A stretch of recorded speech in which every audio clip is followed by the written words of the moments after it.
देखिए, नफरत के हैं यार, दिलों के काले हैं, मौका मिलते ही सब डसने वाले हैं।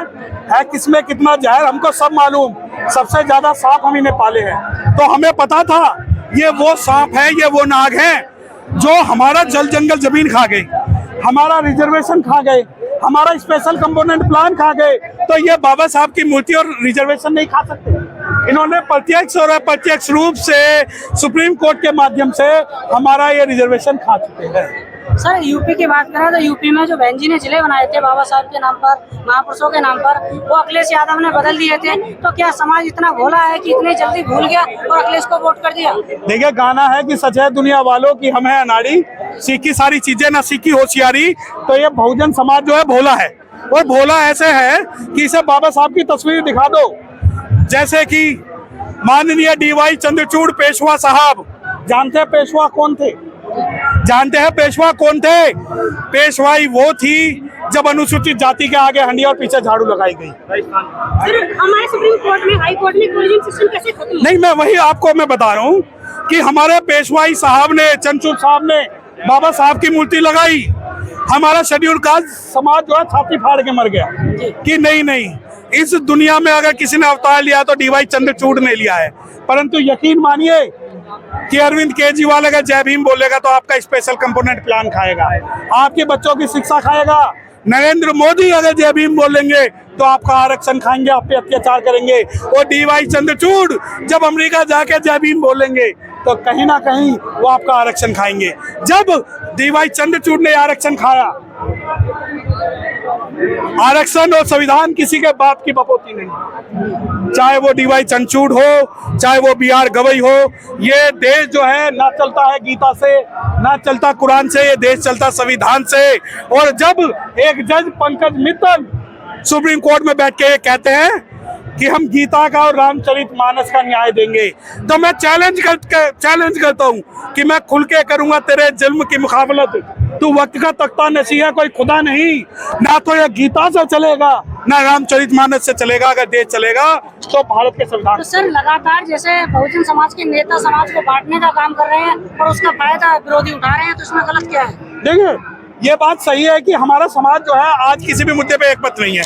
आज आप ये मानिए कि जब लड़ाई हमारे संविधान को बचाने की थी, लड़ाई जब ये थी कि हमारी आने वाली पुश्तें हमारे गांवों में, हमारे जंगलों में, हमारे देहातों में, हमारे गरीब इलाकों में बनने वाले जो बच्चे हैं वो आरक्षण का फायदा उठा लें, उन्हें जाति के नाम पे आरक्षण से अलग कर दिया गया है। संविधान में जातिगत आरक्षण की कोई भी व्यवस्था नहीं है। संविधान जो आरक्षण की बात करता है वो सोशियो एजुकेशनली बैकवर्डनेस की बात करता है। और जब भारत के अंदर जब अत्याचार होते हैं तो यकीन मानिए भारत के राष्ट्रपति को भी पुष्कर मंदिर के अंदर नहीं घुसने दिया जाता। भारत की बहन कुमारी मायावती को भी गालियां दी जाती है। भारत के अंदर पार्लियामेंट के अंदर मुस्लिम होने के नाते कुंवर दानिश अली को गालियां दी जाती है। और सबसे बड़ी बात कि जब भारत के जब हमारे लोग बटे हुए हैं, तो मैं ये पूछना चाहता हूँ कि इस मंच के कितने लोग ये आज वादा करके जाएंगे कि वो इंडिया की और एनडीए की गोदी में नहीं बैठेंगे। तो ये जितने सपोले हैं जो समाज को सिर्फ अपने व्यक्तिगत हित के लिए आज फाड़ कर रहे हैं, उनसे हमें दूर रहना पड़ेगा। हमें डिसाइड करना पड़ेगा कि हमारी लड़ाई जो संविधान बचाने की है या मूर्ति लगाने की है। हमें डिसाइड करना पड़ेगा कि क्या हम अपने समाज के लिए लड़ेंगे या नहीं लड़ेंगे। हमारा जो सब क्लासिफिकेशन रिजर्वेशन के अंदर आया है, क्या वो सब क्लासिफिकेशन सुप्रीम कोर्ट कर सकता है? क्या सुप्रीम कोर्ट के साथ जो जज हैं वो पार्लियामेंट के 800 सांसदों से ज्यादा हैं? क्या सुप्रीम कोर्ट कुछ भी ऑर्डर पास करेगा? क्या सुप्रीम कोर्ट अगर ये बोलेगा कि मोरनी जो है मोर के आंसुओं से गर्भवती होती है, तो क्या मैं उसका समर्थन करूंगा?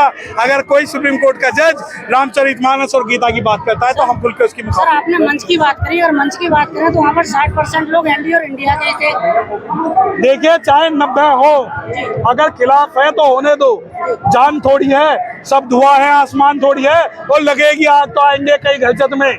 यहाँ पे हमारा मकान थोड़ी है। तो जो ये लोग सोच रहे हैं कि सभी राज्यसभा में चले जाएंगे, तो यकीन मानिए इन्हें किसी को काउंसलर की टिकट भी नहीं मिलेगी, क्योंकि सबसे बड़ी जो ताकत है वो समाज की ताकत है। और समाज इधर खड़ा है और नेता उधर खड़े हैं। और ये संगठनों का आंदोलन है, ये 2 अप्रैल का आंदोलन नहीं है। क्योंकि अगर ये 2 अप्रैल का आंदोलन होता तो कश्मीर से कन्याकुमारी और कच्छ से कोहिमा तक समाज सड़कों पे होता। ये कल जाएंगे कहेंगे कि हमारे पीछे 2 लाख थे। वकील साहब, यहाँ पर जो लोग आए हैं वो भी लोग हैं जो SC/ST रिजर्वेशन में सब क्लासिफिकेशन का समर्थन कर रहे हैं और विरोध भी कर रहे हैं। कैसे देख रहे हैं? और मूर्ति भी लगवा रहे हैं अम्बेडकर की, जो अम्बेडकर साहब कहते थे कि समाज एकजुट रहे, लेकिन समाज में 2 फाड़ हो चुके हैं। 2 फाड़ काहे के? बाबा साहब को पढ़ा है क्या आपने?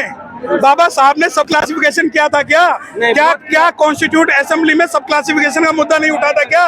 क्या पार्लियामेंट आज मूक अक्षर बन के रह गई है क्या हम और तुम इतने गिरे हुए हैं कि अपने समाज के अधिकारों की लड़ाई ना लड़ पड़े? बाबा साहब के बच्चे जिंदा हैं, जिंदा रहेंगे और लड़ते रहेंगे। दूसरी बात संविधान, अबे तुम्हें तो तब समझ में आएगा संविधान जब तुम बाबा साहब को पढ़ोगे। तुमने तो लड़ाई ये बोल दी कि चमार जो है वो बाबा साहब के है और भंगी जो है वाल्मीकि के है।